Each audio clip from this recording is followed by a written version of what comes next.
Hadirin yang dimuliakan oleh Allah Subhanahu wa taala, semua, bukan hanya kaum laki-laki yang ada pada zaman Nabi, juga kaum perempuan, mereka banyak berperan menyokong dakwah Rasulullah dan perjuangan Rasulullah sallallahu alaihi wasallam.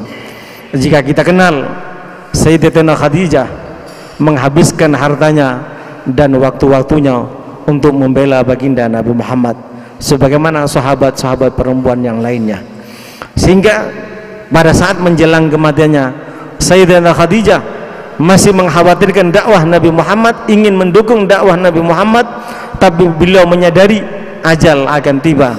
Maka apa yang terjadi?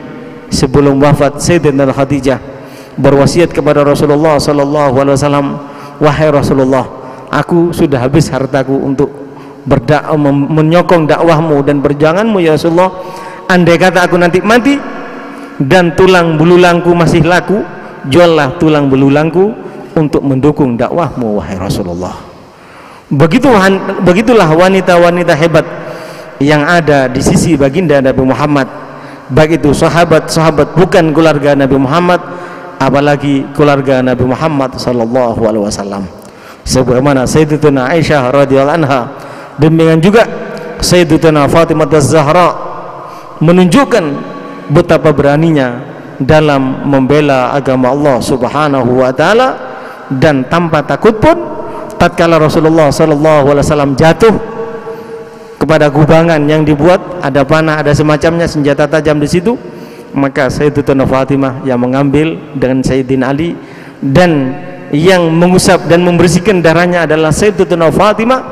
Ternyata mereka orang-orang yang ada di sisi baginda Nabi Muhammad adalah orang-orang besar yang berani berkorban apapun demi kejayaan agama Allah Subhanahu wa taala. Inilah sejarah yang tidak bisa kita ingkari, sehingga banyak di antara mereka para sahabat-sahabat Nabi Muhammad tatkala ini, karena melihat peperangan Uhud yang begitu fenomenal ya, yang begitu menakjubkan, ada di antara para sahabat perempuan tatkala dia mendengar Rasulullah telah wafat, dia keluar dari rumahnya. Jadi puluhan sahabat yang terjun dalam peperangan, sahabiah ya, sahabat perempuan. Ada seorang sahabat perempuan keluar dari rumahnya karena dia mendengar Rasulullah telah wafat. Apa gerangan yang terjadi? Dia maju ke depan mencari baginda Nabi Muhammad, lalu dikabarkan oleh para sahabat, ayahmu telah meninggal. Dia menjawab, lastu an hada sa'altu, aku tidak tanya itu. Maju ke depan lagi cari, di mana Rasulullah sallallahu alaihi wasallam? Dijawab oleh para sahabat, suamimu, anakmu telah meninggal, saudaramu telah meninggal. Dia jawab, lastu an hada sa'altu, aku tidak tanya itu. Sampai tatkala dijawab oleh sahabat yang ada di medan perang itu, suamimu telah meninggal. Dia agak kaget karena memang seorang suami itu mempunyai tempat tersendiri di hati istri, kata Rasulullah sallallahu alaihi wasallam. Tapi tetap dia menjawab, lastu an hada sa'altu, aku tidak tanya itu. Lalu sahabat yang lainnya untuk menenangkan perempuan ini yang sudah sangat gelisah karena mendengar kewafatan baginda Nabi Muhammad dalam peperangan itu, dijawab oleh sahabat-sahabat yang lainnya. Apa jawaban sahabat-sahabat yang lainnya? Dikatakan Rasulullah dalam keadaan selamat. Dia jawab, tunjukkan kepadaku, arini Habibi Muhammad, tunjukkan kepadaku di mana kekasihku Nabi Muhammad.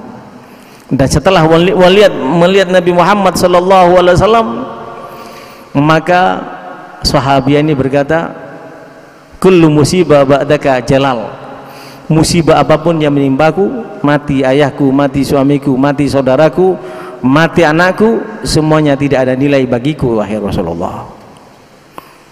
Bahkan yang cukup menakjubkan, ada seorang anak muda yang dengan susah payah memohon izin kepada ibunya untuk berperang, diizinkan oleh ibunya, dengan sukacita ibunya mengizinkan untuk berperang mengawal baginda Nabi Muhammad sallallahu alaihi wasallam. Apa gerangan yang terjadi tatkala anak muda ini pulang dari peperangan dengan membawa harta rampasan perang? Ibunya menangis dan meneteskan air mata. Kata sang anak, kenapa wahai ibu? Ibu seperti menyesal, menangis dan meneteskan air mata. Dia katakan, wahai anakku, aku menginginkan tatkala kamu berangkat bersama Nabi, kamu melindungi Nabi dan kamu wafat dalam keadaan melindungi Nabi. Itu sahabat-sahabat perempuan pada zaman Nabi SAW. Bahkan ada di antara mereka tatkala keluarganya sudah meninggal, anaknya sudah meninggal, ditanya oleh para sahabat, ditanya oleh Rasulullah SAW, kenapa kamu menangis? Apakah karena keluargamu mati dalam peperangan ini kamu menyesal? Dijawab oleh ibu tadi, wahai Rasulullah, yang aku sesali aku sudah tua dan tidak mungkin aku punya anak lagi untuk membackup, menyelamatkan dan menjadi backingmu ya Rasulullah, menjaga keselamatanmu ya Rasulullah. Itu yang aku sesali dan itu yang aku tangisi ya Rasulullah. Begitulah iman para sahabat baginda Nabi Muhammad sallallahu alaihi wasallam. Sehingga kalau kita baca dalam sejarah, ada nisa haular Rasul, ada yang namanya rijal haular Rasul, sahabat-sahabat perempuan, sahabat-sahabat besar perempuan yang ada di sekitar Nabi, dan sahabat-sahabat besar laki-laki yang ada di sekitar Nabi. Mereka bukan hanya mengorbankan harta mereka, mengorbankan waktu mereka yang sudah kita bahas tadi, seperti Mus'ab bin Umair. Dia tinggalkan kedua orang tuanya, dia tinggalkan jaminan kekayaan dari orang tuanya, diusir orang tuanya, dia hidup dalam keadaan sederhana, sehingga Nabi Muhammad mengatakan kasihan Mus'ab bin Umair, hidup dalam keadaan kenikmatan tapi dia tinggalkan semuanya karena terpanggil oleh cintanya kepada Nabi Muhammad. Sehingga Mus'ab bin Umair ini setelah belajar dari Nabi, ditugaskan oleh Nabi ke Madinah. Pada saat hanya 17 orang dari Madinah masuk Islam, maka Mus'ab bin Umair dan beberapa sahabat ditugaskan untuk berdakwah di Madinah, sehingga 75 menyusul masuk Islam dari kota Madinah. Dan setelah 75, Madinah menjadi kota Islam, Madinah menjadi pengikut baginda Nabi Muhammad berkat dakwah Mus'ab bin Umair dan para sahabat yang lainnya. Dan Mus'ab bin Umair dan sahabat-sahabat yang lain yang pertama pergi ke Madinah, mereka yang diizinkan membangun masjid oleh Rasulullah, dan mereka yang menjadi panitia penyambutan atas kedatangan Rasulullah. Ternyata Mus'ab bin Umair dan sahabat-sahabat besar yang lainnya juga orang-orang bukan hanya meninggalkan kekayaannya, bukan hanya mengorbankan waktu-waktunya, bukan hanya mengorbankan masa mudanya, bukan hanya meninggalkan kenikmatan dunia, bahkan juga mengorbankan nyawa untuk baginda Nabi Muhammad sallallahu alaihi wasallam. Karena itulah Allah Subhanahu wa taala menyampaikan, rijalun minal mu'minina rijalun sadaqu ma ahadullaha alaihi faminhum man qadha nahbah wa minhum man yantadir wa ma badalu tabdila. Ayat ini menegaskan ciri orang yang beriman, yaitu sahabat-sahabat Nabi Muhammad. Ciri orang yang beriman yaitu generasi setelah sahabat, tabi'in sampai kita. Ciri orang yang beriman, mereka semuanya mendambakan diri untuk mati dalam keadaan syahid membela agama Allah Subhanahu wa taala. Oleh sebab itu disebutkan dalam Al-Qur'an, wala tahsabanna alladziina qutilu fi sabilillah amwata bal ahya'un inda rabbihim yurzaqun. Mereka mendapatkan kenikmatan, dan mereka kalau ditanya oleh Allah, apa yang kamu inginkan?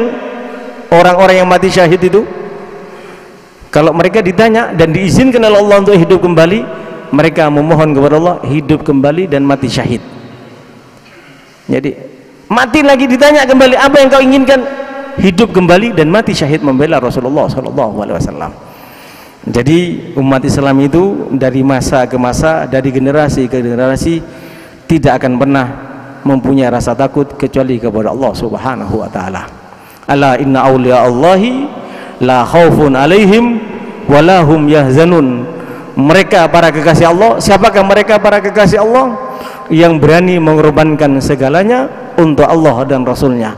La khaufun alaihim wa lahum yahzanun.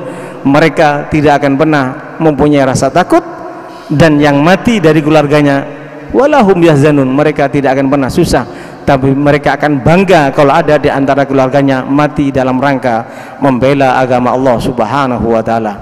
Alladzina amanu wa kanu yattaqun. Mereka adalah orang-orang yang beriman dan mereka lah orang-orang yang takut kepada Allah. tatkala ada peluang untuk membela agama Allah, tidak maju korban, mereka takut kepada Allah, takut dikelompokkan dalam kelompok orang-orang munafik waliyadzubillah. Alladzina amanu wa kanu yattaqun lahumul busra fil hayatid dunya wa fil akhirah. Mereka lah yang tatkala mereka berperang mati, mereka bahagia. Kalau mereka hidup, mereka juga bahagia karena telah berperang, seperti sahabat Talha mengorbankan tangannya. Cacat apapun yang diderita, mengorbankan harta dan semacamnya, mereka senang. Tatkala di antara mereka keluarganya mereka meninggal, juga mereka bangga dan senang. Itulah ciri orang yang beriman kepada Allah Subhanahu wa taala. Sehingga waliyadzubillah, apabila di antara kita tidak mempunyai ciri seperti itu, ingin berkorban untuk agama, ingin mati syahid, ingin membela agama, waliyadzubillah, diragukan keimanannya. Karena tidak ada seorang yang beriman pun kecuali ingin berkorban membela agama Allah dengan hartanya dan dengan nyawanya. Mudah-mudahan kita digolongkan dari ayat yang kemarin kita baca, yaitu mayyuti'illaha wa rasulahu faulaika ma'alladzina an'amallahu alaihim. Barang siapa yang taat kepada Allah dan Rasulnya, berani mengorbankan segalanya untuk Allah dan Rasulnya, mereka adalah orang yang Allah beri nikmat kepada mereka. Ma'an nabiyyin, yaitu bersama para nabi, was-siddiqin, bersama as-siddiqin, Abu Bakar as-Siddiq dan yang lainnya, afadirus sahabah, was-suhada, bersama orang-orang yang mati syahid, yaitu Sayyidina Umar, Sayyidina Utsman, Sayyidina Ali, Sayyidina Hamzah, dan para sahabat yang lainnya, was-shalihin, dan sahabat-sahabat yang tidak mati syahid. Mudah-mudahan kita wafat bersama mereka, dikumpulkan bersama mereka. Faulaika wa hasuna ulaika rafiqa, dzalikal fadlu minallah wa kafa billahi alima. Karena tidak ada teman yang paling baik yang bersanding dengan kita di surga kecuali mereka. Mudah-mudahan kita dikumpulkan bersama mereka dan diwafatkan dalam keadaan husnul khatimah, lebih-lebih diwafatkan dalam keadaan syahid. Ya Allah biha, ya Allah biha, ya Allah biha, ya Allah bismil khatimah. Ya Allah biha, ya Allah biha, ya Allah biha, ya Allah bismil khatimah. Ya Allah biha, ya Allah biha, ya Allah biha, ya Allah bismil khatimah. Bijahi tahar rasul jud rabbana bil qabul wa hab lana kullasul. Rabbi istajib li amin. Rabbi fanfa'na bi barakatihim wahdinal husna bi hurmatihim wa amithna fi tariqatihim wa mu'afatin minal fitani wa mu'afatin minal fitani wa mu'afatin minal fitani. Wassalamualaikum warahmatullahi wabarakatuh.